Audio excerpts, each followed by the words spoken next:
Cool. Guys, just to officially kick this thing off, the man we're speaking to today, the man who's speaking to you today, is the man who has arguably the most serenading voice that I've ever heard in my entire life. Michael's going to be doing and teaching us some really special tools here today on how to project our voices more confidently so that we're more captivating, so that we're more influential for the people that, need us to be influential to them. So, Michael, get this thing kicked off. Awesome. Gabe, thank you. This is quite the sultry voice that you have there, I must say. This guy doesn't so- need any more ego, brother. Just let he him. doesn't need any more. All right, fine. We'll say no more about Gabe's sultry tones. Gabe and I've been connected on ye old Twitter. I refuse to call it X. Sorry, Elon. For a little over a year. Fellow pendulum squat enjoyers, fellow God-fearing men, faith believers, faith-based individuals. We talked, and that is at the core of what I do. Is I help people use their voice in a more commanding and authentic way without sounding like they're trying too hard. So I do coach women as well, but as it relates to men, really what I do is I help them sound more like men, not like sounding like somebody else. And additionally, help them communicate, use that voice in a way that is most efficient, most service-based. So we could think about, there's a couple aspects here. I liken this to a sword, right? Like I really like, obviously my name is Michael, so I've been fascinated for a while with St. Michael the Archangel, right? Warrior number one. He's got a big old sword, right? So there's the sword itself, and then there's the power to, yes, it did, Drew, thank you. And then there's the power that he has to swing the sword, the strength required, and then there's the technique with which he swings his sword. So when we're talking about voice, specifically, we're not just talking about, oh, can you make a sound? But there's the other parts of it, which is like, what are you actually talking about? How are you phrasing your message? And then there's the techniques of like, how do you take this message and this voice out into the world and do something effectively with it? All of this stuff matters as it draws back to just the use of the voice itself, because if that's not all aligned, when it's time for you to speak up, when it's time for you to use your voice, you're not going to do it. Does that make sense? Any questions about any of that? Absolutely. Do I have share screen? I do indeed. All right. So what I've got here is I'm not a slide deck guy. I'm not a graphic designer. I just work off of bullet points. So if the first thing that we want to cover is what is a masculine sound, we could just go around the horn. So that's what 99% of guys do, right? This happened to me. It was like the first day of 6th grade. I was sitting next to a kid I'd never met before, Ryan Wedmore, right? Because it's like all the different elementary schools then come together in middle school. And like no balls had dropped yet. So we had no business even having a deep voice. But we were both like, hey. He was like, hey, what's up, dude? And I was like, sick. This is going to be awesome. Middle school. Anybody here read music on a staff, right? The pitches, they go vertically. Something that's higher, that's a higher pitch. Something that's lower is a lower pitch. What people tend to do is they will conflate pitch with depth. Pitch is something measurable and objective. Like A440, when you hear orchestras go before a concert, like they're all tuning, they're all getting onto the same pitch. That's A440. But if you go that's lower, right? That might be like 220. So pitch is objective. This down here, the main variable that we're playing with, that's pitch. Whereas depth is a color. Color is like an effect. It's sort of like if you've ever played with, you can think about it like a filter on Instagram, for example. You swipe over, like we're not changing the actual material. We're not changing anything other than sort of like how it's perceived. Does it look a little bit brighter? Does it look a little bit darker, a little bit moodier? When we access more depth, or when we start to change the color of our voice, sometimes the pitch is going to change, but it's going to stay within the authentic range. So like Jeff, when you and I are doing that example, it sounds really weird because it's outside of our authentic range. It's like if dudes get the leg lengthening surgery, you're like, well, the rest of your body doesn't work with this. Dudes can be 6'4", and that's natural, but you look like you're built to be 5'10".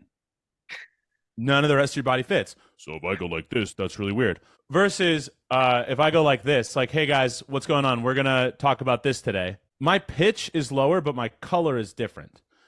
This right here, this is about as low as I can talk without sounding like I'm trying too hard. And all that I'm doing there, Jeff, to your point, is I am using more of my chest, right? So people like to say, say it with your chest, right? The popular idiom. But what's really happening here is we are using chest resonance. So we're able to first and foremost change the color and achieve this depth by using different resonating chambers in our body. Resonance is important because this is how, say, I was a professional opera singer, or I guess I technically still am, right? If you threw me on stage, I could still get paid.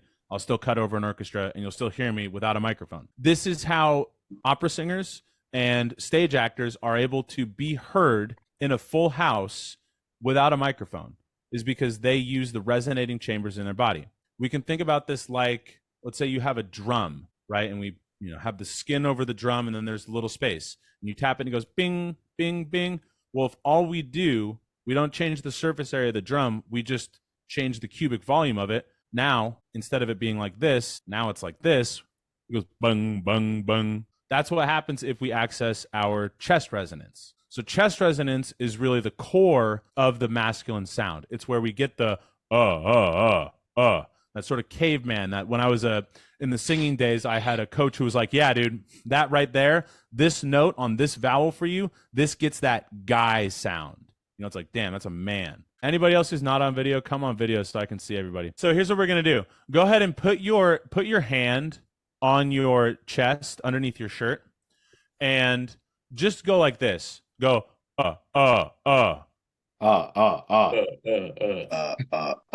in pitch a little bit. When I started talking like this, it drops in pitch, but that's not the first thing that I'm going after. The first thing that I'm going after there, you can hear it. I'm doing it right there. The first thing that I'm going after is, if I put my hand on my chest, do I feel more vibration in my hand than I do previously? So everybody mute yourselves. Dude, we have so many Michaels on this call. I love it. And I love that I started with that Michael the Archangel thing. What's up, bros? You get it. All right. It's my favorite. So here's what we're going to do. Just pick some kind of a phrase. Like today's is there anything, what's a default king habit that's unique to Monday? What are your wins? All right. So everybody just list off your wins, go on mute and just lift off your wins. And as you are speaking and saying those wins, without adding any extra force, this is going to be tricky. Without adding any extra force or effort in your throat, just see if the only thing that you can think about is feeling more and more vibration in your hand, through your hand as you're speaking. All right, everybody on mute, give it a shot, and then we'll take some around the horn to see who learned what. Mike Knievel, you got to sit up straight, dude.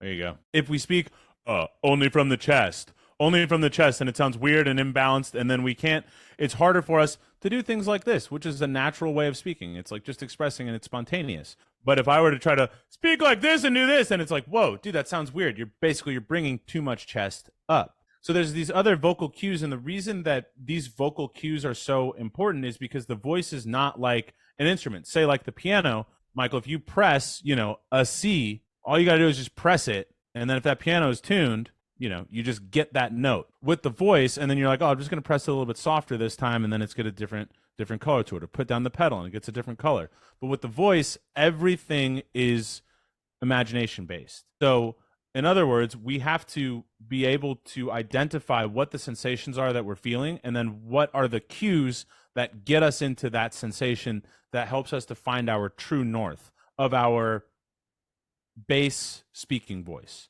Now what I want you to do, and guys, to that point about the voice, like this is all imaginary. The voice is never going anywhere except from right here at your larynx, your Adam's apple, up and out.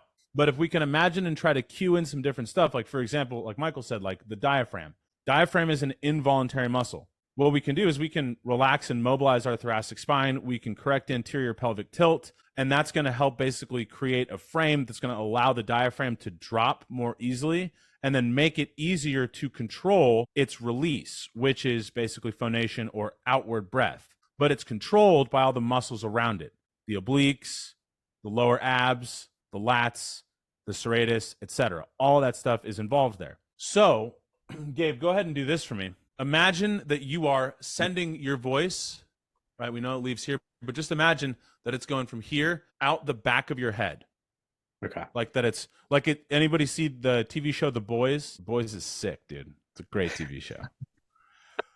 Imagine that it's like Homelander's eyes, or like Cyclops' eyes, or Superman's, laser vision, just blasting a hole out the back of your head through that back wall. and go ahead and say you tried your first wrestling class this weekend while imagining that. Scale of 1 to 10, how intense was that blast of Homelander's gaze or Superman's laser vision? What happens if you dare to make it a 10? Yeah. So volume can go up. It's a secondary effect, right? If we try to be louder, we're going to be actually less loud, and then we're going to have less color, less effect than we want. We get less options available to us. But you got louder. What else did you notice? I noticed I separated the words, Okay. and I noticed that my color was lower, I guess. So The you sound had I was making. Yeah, so you were louder. Your color was lower, but did it feel natural? No. Did it I usually feel talk with my head. I'm a head right? talker. So, a head talker. What's a head talker? If someone talks with their head voice and not their chest voice, You open to a little bit of a reframe around that? what does that mean? It means You gonna fix it? Yeah, well, no, that assumes that there's something to fix. Okay. More of like, let's fix the story around that. Like somebody once said that you were a head talker, so you're like, oh, I'm a head talker, and this means this. I am speaking from mostly head voice right now. This is not unlike, I'm sure at least a couple of you on this call have gone down the rabbit hole of, let me look up steroids. Like, let me see something about steroids on Reddit or whatever, right? And it's also like the default male thing to be like, more of big, strong, good. Minimum as possible of weak, good. So it's like, oh, yeah, if I can just have 10,000 testosterone or like 1,100 testosterone and 0 estrogen, good. It's like, actually, I completely understand this line of thinking. But no, you're in for a very rough time. Actually, what you want is just the correct balance of like your testosterone as high as possible and then your estrogen in the right balance so that your body works. It's the exact same thing with your voice. You don't want 100% chest voice and you don't want 100% head voice. Making sure that you have that integration is what's going to allow you to have this optimally expressive, spontaneous, commanding voice that doesn't get hoarse, that can immediately come down here and emphasize a point with power and seriousness, and then switch to this. Because you need to be able to bring some people in. You need to be able to express something, and you also got to make a point and be heard. Yeah. I noticed that when I yell, my voice goes up. Like what? Well, if I yell at the kids or if I want to get my point across, my voice gets higher and higher to try probably drowning out the other person talking or yelling. Are you trying to be louder in those moments? Like, Yes. Is your first goal to be louder? You're like, I'm going to be louder. You have to be louder. To be heard, you Okay. have to be louder. Interesting. I think maybe to be heard, you might need a stronger intention. You might need to raise the stakes. Mhm. Again, if you're trying to be loud, it's not going to work as much as it is trying to be heard. For example, if I say, like, if we were in a 3,000 seat auditorium and I'm like, all right, Michael, up in the very back of the house, there's a little old lady with hearing aids, and you got to get her to hear you. Most people are going to try to yell and shout as loud as possible. But then somebody who knows what they're doing is going to stand up there and they're going to think, I just need to get her to hear me. And your body is going to automatically do what it needs to do to make her hear you, which means that all these little structures, like all we're doing with these cues is just manipulating these structures here and here to give your sound more space to bounce around. And then the next part of this is like when we do that, this is the next exercise we're going to try here. And it's going to be especially useful for Mike Knievel, for you in there, and Gabe in your room as well, because they're very live, right? Is if you can figure out how to do that without too much force, too much gas on the pedal, then you're going to have the correct balance. That's how you never lose your voice. You never go hoarse, and you're able to be heard in places like bars, in places like planes, in places like sporting events. If you're trying to shout over somebody, another Michael, this is amazing. Yes. Nice. Oh, dude. You This got a is full default five, mics. dude. Default mics. So, Michael Taylor, is that making sense? Yeah, it makes sense. My point of being heard is that the other person has to be willing to listen. Well, that gets us into the communication, which we're going to get into here in a second. Right? That's the swinging, or rather the technique of swinging the sword. Can you give us an example of what you noticed, how your voice got lower as you started yelling or as you were getting louder there? So how does that feel different than when you normally speak? I normally don't pay attention to it. I just Okay. talk. Okay. You just talk. Does this feel like that same head talk? No, this feels lower. Mm-hmm. How's it? lower in sound and I don't know, pitch, I guess. There's a couple of different ways that teachers in the professional singing world like to work. Some of them like to build something up and they're like, okay, now we're going to get your breath, and now we're going to get your tongue, and now we're going to get your onset. And then there's teachers who just will kind of yell at you and make you mimic their sound or cue a sound out of you. And if you make the right sound, then all that other stuff is happening. I prefer the latter. It's faster and it's more holistic, and it lets students come to their own definition. So it sounds like, or what I'm hearing is that when you use that cue of out the back of your head, you get a lower sensation, a richer, fuller sensation. I would also be willing to bet that you're louder. I probably am louder. I think that is it bouncing off the back of my throat and coming out better? Yep. It's like a slingshot. Yeah. Cool. So that's, if nothing else, like I said, I like to go holistically, but if nothing else, that's like a little tool that you can grab out of your toolkit, which is like, all right, fine. Next time that you're yelling, instead of thinking louder this way, go back and you're going to blow people out of the water. Okay. I got it. All right, cool. So next thing we're going to try here, last thing we're going to do technically with the voice, I say that, but that might not be true, is we're going to see how we can phonate with this minimal possible effort and still get the sound to bounce back to us from the room. So everybody just mute yourselves, and it's going to be like this, right? Like I've got a pretty live room here. So if I just go, obviously if I do this, hey, hey, hey, I get the sound bouncing back. But if I do this, hey, hey, hey, hey, hey, less effort, less loud, but I'm still getting that same sensation back. All right, so everybody try that. Are we clear on what we're listening for and going for here in our own rooms? Can you explain that one more time, Michael? Yeah. So if you go, Gabe, in your own room, if you just go, hey, you'll hear a little bit of an echo around you, right? Yeah. Try that. Hey. Yeah, you hear the echo. Mm-hmm. Now, what is the minimum amount of force that you can use with your voice to still get that echo? Hey, hey, hey, hey, hey. Try this. Hey. Go up and back a little bit with it. Hey, hey, hey. Hey. Hey.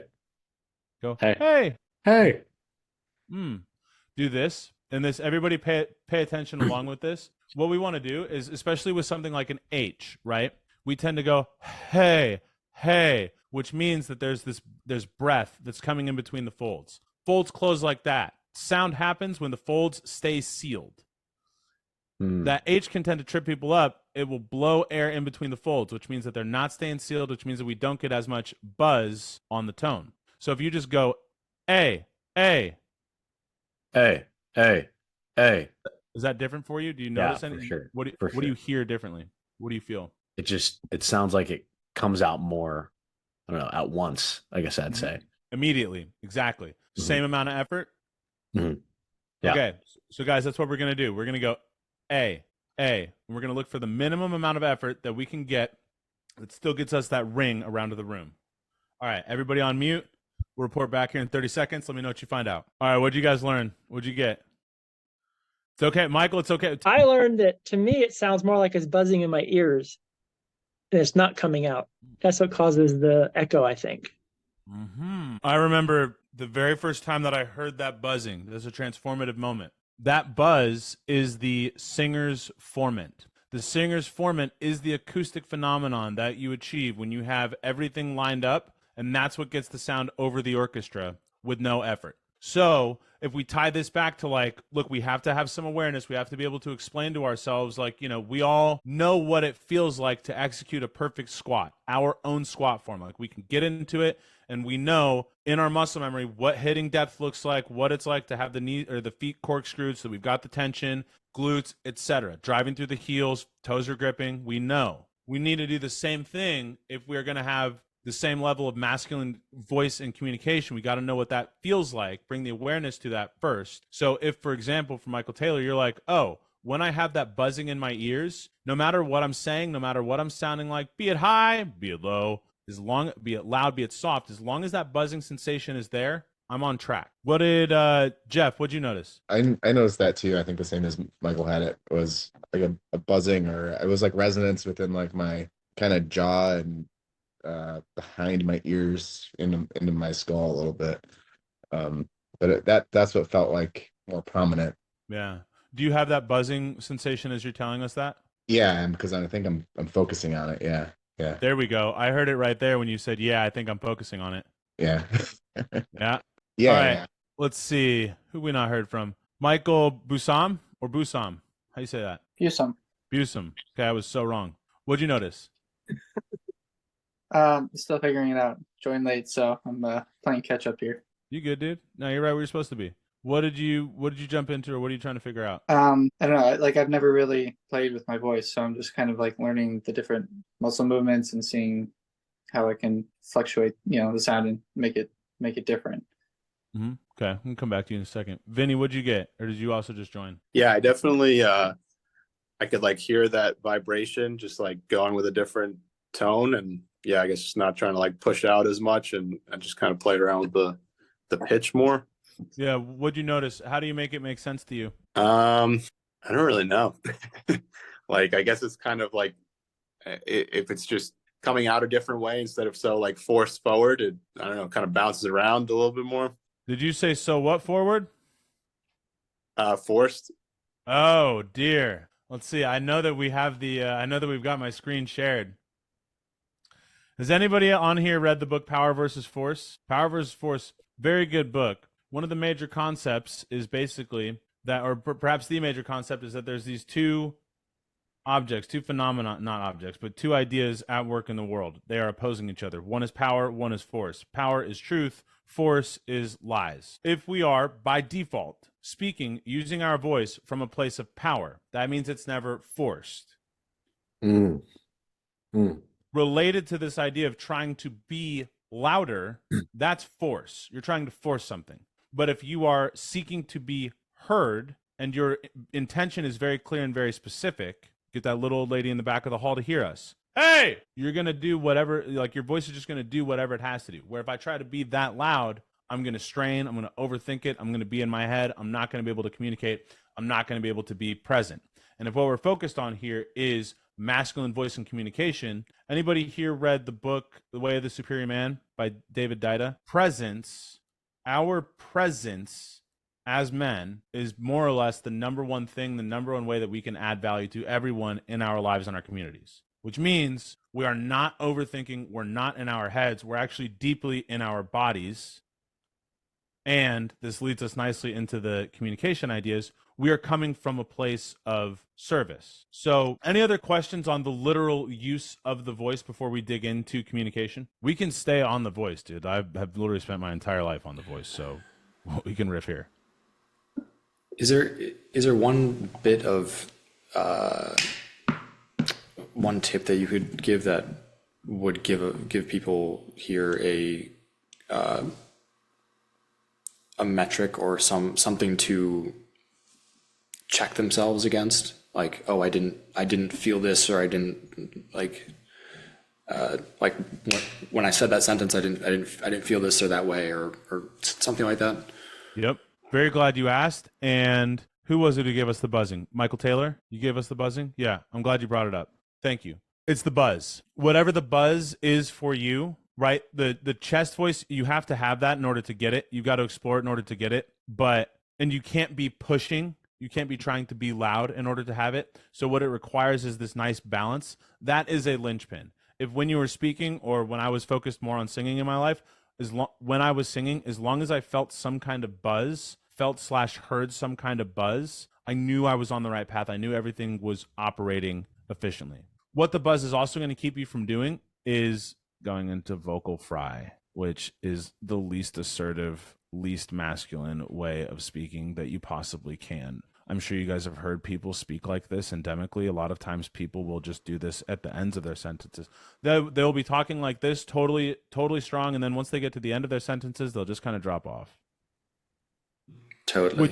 Which what does that what does that tell us subconsciously? You're not convicted in your message. You're ashamed of being seen. You are not able to stand strong where you are. And frankly, we shouldn't believe you, and we definitely shouldn't follow you. All vocal fry is it's the fold still coming together, but without breath flow. But in order to have that phenomenon occurring, the singers form it, we have to have breath flow. Now that right there, I dropped off into fry for just a little bit. That's a whole nother thing, is finishing your sentences at the end strong. These are all parts of the 7 skills of tonality, which are resonance, articulation, imagination, mindset, intention, subtext, and stakes. If we boil this all down to, Michael, as you can see here, a high energy voice. Dear, what just happened? A high energy voice. That's really just making sure that you've got that singer's form and buzz. You've got to just become aware of it for yourself, find it, and then cue it in. Just once you can describe it to yourself, then you can cue it in. Now, a lot of times people will ask me, like, how can I practice this, or what's something that I can do to really train this in? So there's a couple of different things that you can do, and we have covered some of them here today. Being mindful of what we just talked about, thanks to Michael and Michael's question and comments, are going to be really strong. But if you look at this, I'm dropping this here in the link. If you look at this document and then follow the video link that's in there, these are just vocal warm-ups. What these are going to help you to do is to get used to speaking in an unforced way, right? Like not too much pressure on the gas, and getting in touch with these different resonating chambers, and getting used to that that phonation, or like Gabe said, it's more instant. Getting used to that and finding the right speed. And then you got the buzz and you go from there. Any other questions on that before we just get into communication and ideas there? Do you recommend like listening to yourself, or I guess like testing yourself and recording videos maybe, and practicing this like intentionally? Yes. Until you become, and this is another thing that's important to point out for all of this. The reason that it's so shocking for people to hear themselves is twofold. One, like, we're not prepared for the disconnect that happens between when we're speaking and what we hear, because we can't help but to hear ourselves, but nobody tells us that what we hear is totally different than what comes out, because what we hear is based on a bunch of different inner structures. So you're like, whoa, is that how I sound? It's like, yes, it is, but I don't hear myself that way. Yeah, because you're not literally outside of yourself. You're hearing this sort of warped perception. But then we often don't like what we hear, because you're like, oh my God, dude, do I really speak on so much vocal fry? And do I really speak with such clipped tones and say like and so much? Yes, you do. But if you didn't look at yourself and say, holy shit, Drew, how much did you weigh when you came into Default Kings? 325. If you didn't look at yourself and say, Drew, you weigh 325 pounds, my brother, this is not working. You could not have lost all of the weight. So if you don't listen to yourself and go, I sound like a quarter of the leader, Gabe, not that you sound like this, is just an example to prepare people. I sound like a quarter of the leader that I think that I am. Oh my God. Well, dude, you just got to know. Not looking at your bank accounts doesn't make the reality of it any less true. Then this presents the opportunity of, or the possibility of, well, I hate how I sound. Not only was I not prepared for it, fine, I can get prepared for it. I'm prepared for it, I still hate it. But now it's the possibility. I can go from being my least favorite speaker to my favorite speaker. I mean, it's not ego. It's just like, dude, I love how I speak. I sound awesome.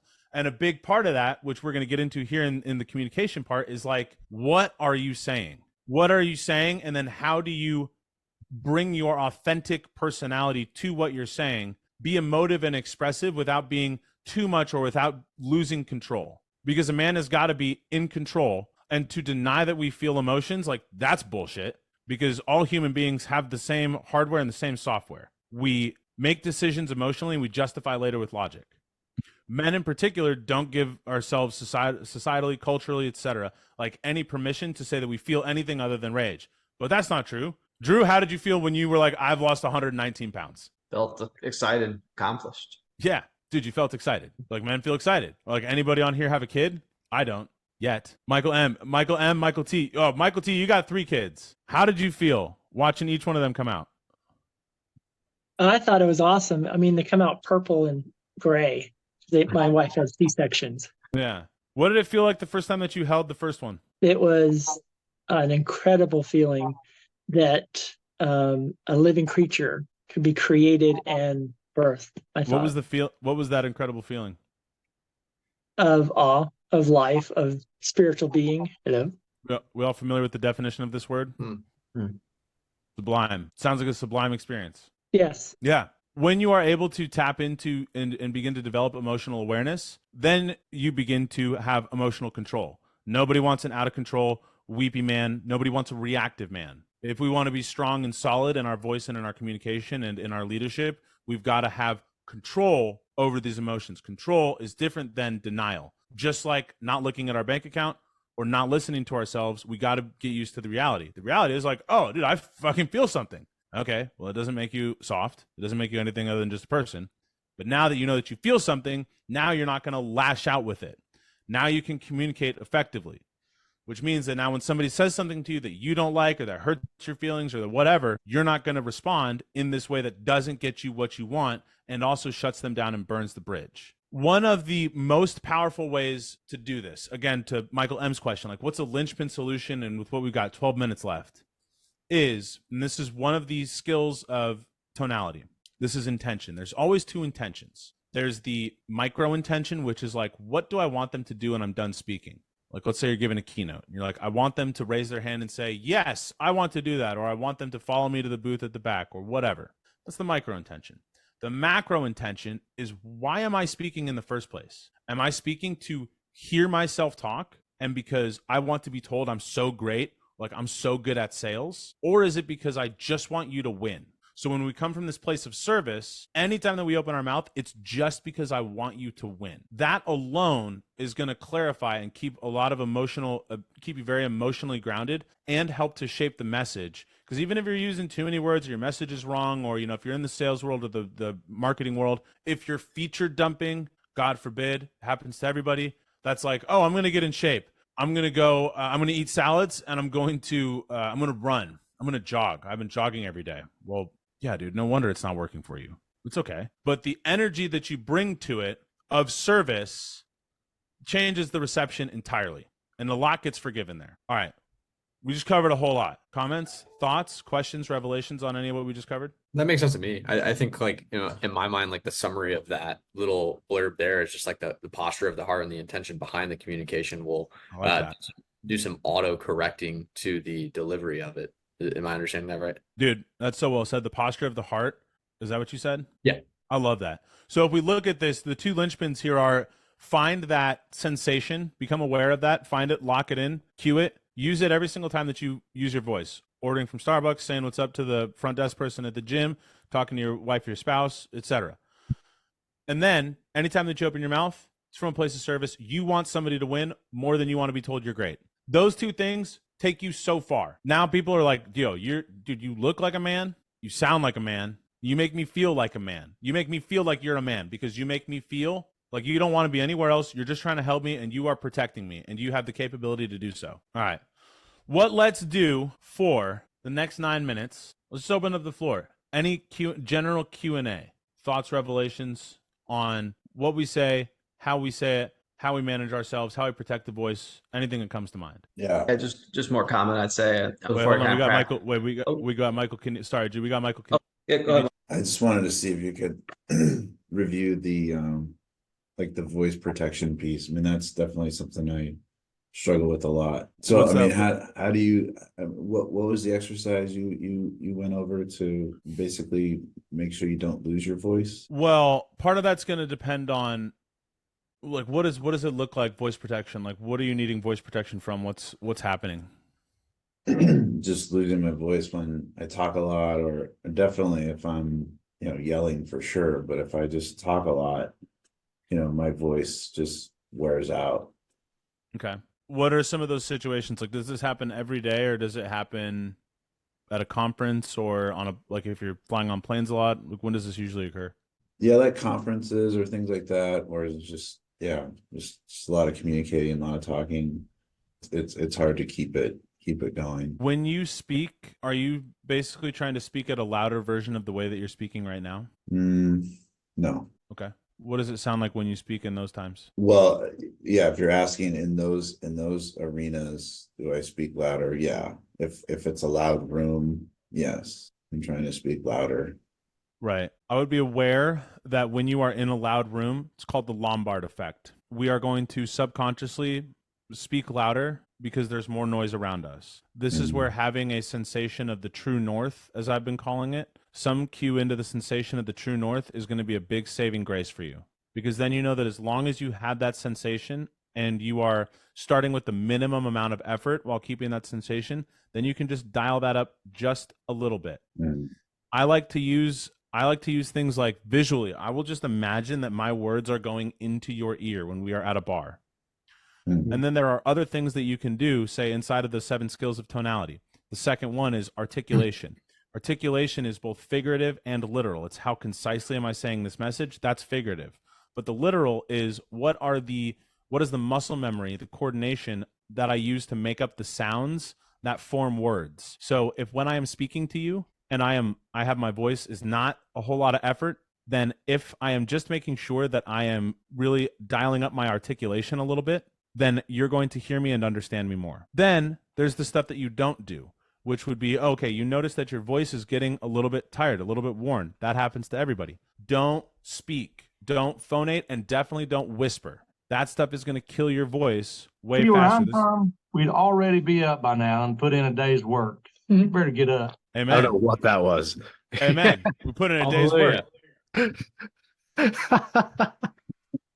So there's the what you don't do, which is like just overall vocal health and care. If your voice is feeling tired, rest it. If you are feeling, if you feel the symptoms of your central nervous system being run down, you do not deadlift that day, because then that's going to open you up for injury later. If you speak too much when your voice is run down and you try to speak too loud or you go too hard, you're like, it's just whatever, I can do it.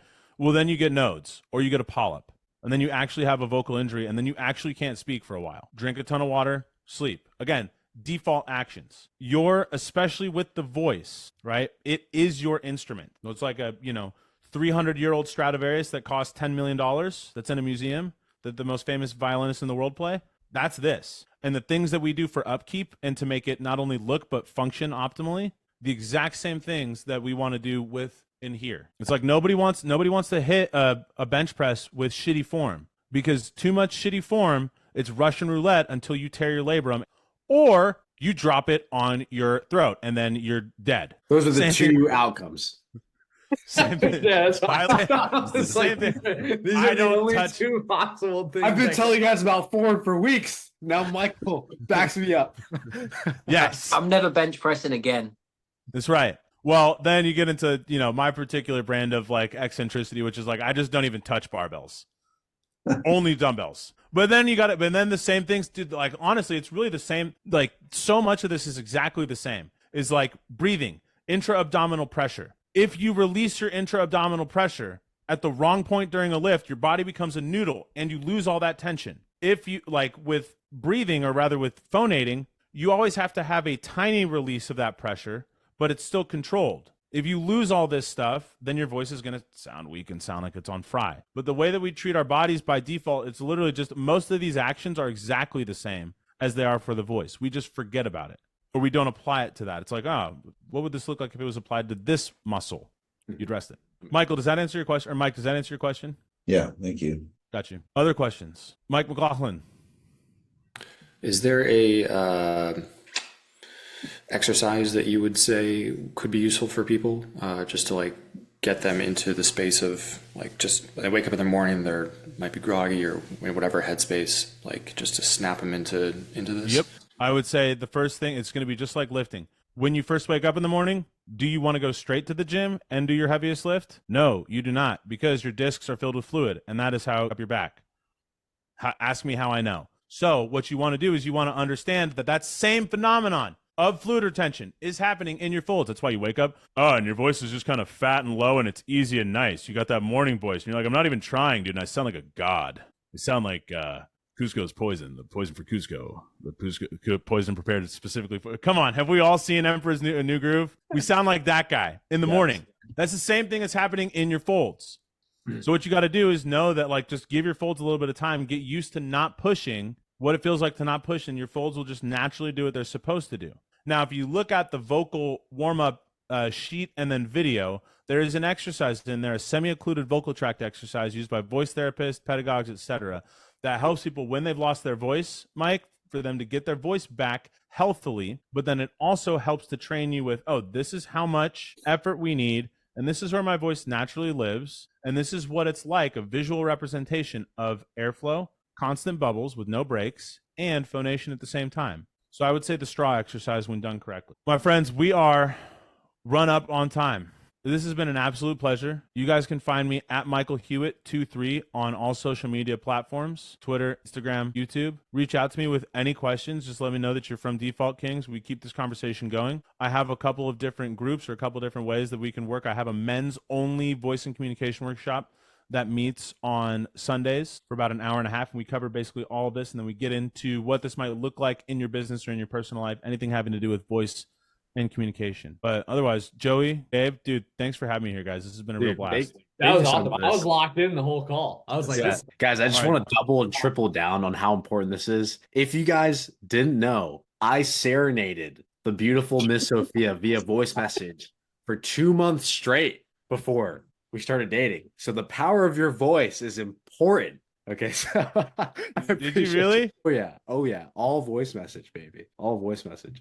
It's more than just the Cavs. It wasn't just. I appreciate. Wait, hold on the Cavs before I go. Everybody here seen Entourage? yeah. Mostly. Yeah. Dude, of course. Tell me those are real, bro. All right. Power of the voice, dude. Gabe, I appreciate that. That's awesome. Guys, it's been such a pleasure. Find me. Let me know if I can help you in any way. It's been a pleasure to help you guys. Good man, bro. Thanks for coming Thanks so on. much for your time. Appreciate it.